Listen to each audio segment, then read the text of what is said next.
Abonnez-vous à la chaîne pour voir les dernières vidéos.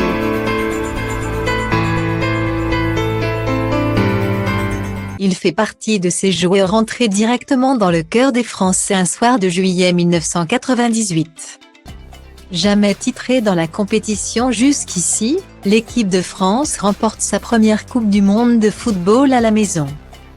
Un événement historique au cours duquel deux hommes vont se distinguer. Le maître à jouer du 11 d'Aimé Jacquet. Zinedine Zidane inscrit un doublé fabuleux tandis que le milieu de terrain Emmanuel Petit parachève le spectacle en inscrivant le troisième but dans les derniers instants du match.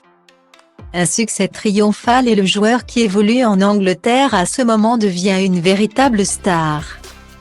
Après sa brillante carrière, il a d'ailleurs parfaitement su rebondir dans les médias en devenant un consultant de luxe qui officie actuellement sur les antennes de RMC. À côté de sa carrière professionnelle, Emmanuel Petit a réussi à avoir une vie privée épanouie et 2 ans après la Coupe du Monde.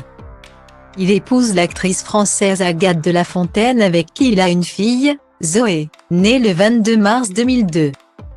Désormais séparé de la mère de sa fille, l'ancien footballeur qui fête aujourd'hui ses 52 ans a eu du mal à rester en très bons termes avec sa fille et son ex-femme puisqu'en février 2019 les deux femmes décident de le poursuivre en justice pour diffamation.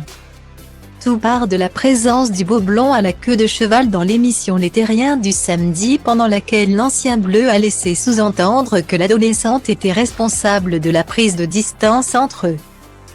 2 ans plus tard la relation semblait s'être réchauffée et désormais tout va pour le mieux. Zoé a depuis bien grandi et à 20 ans elle est déjà un mannequin très convoité. Signée chez Elite, elle a déjà défilé pour plusieurs marques prestigieuses. Mais le plus frappant chez la jeune femme, c'est sa ressemblance avec sa mère, Agathe de La Fontaine.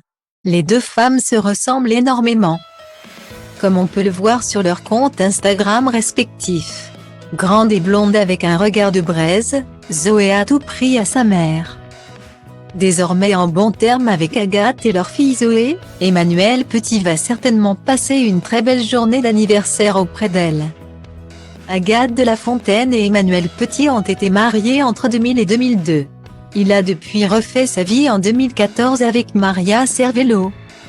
Un mariage qui a donné naissance à 2 autres filles, Violette, née en 2008, et Scala, née en 2010.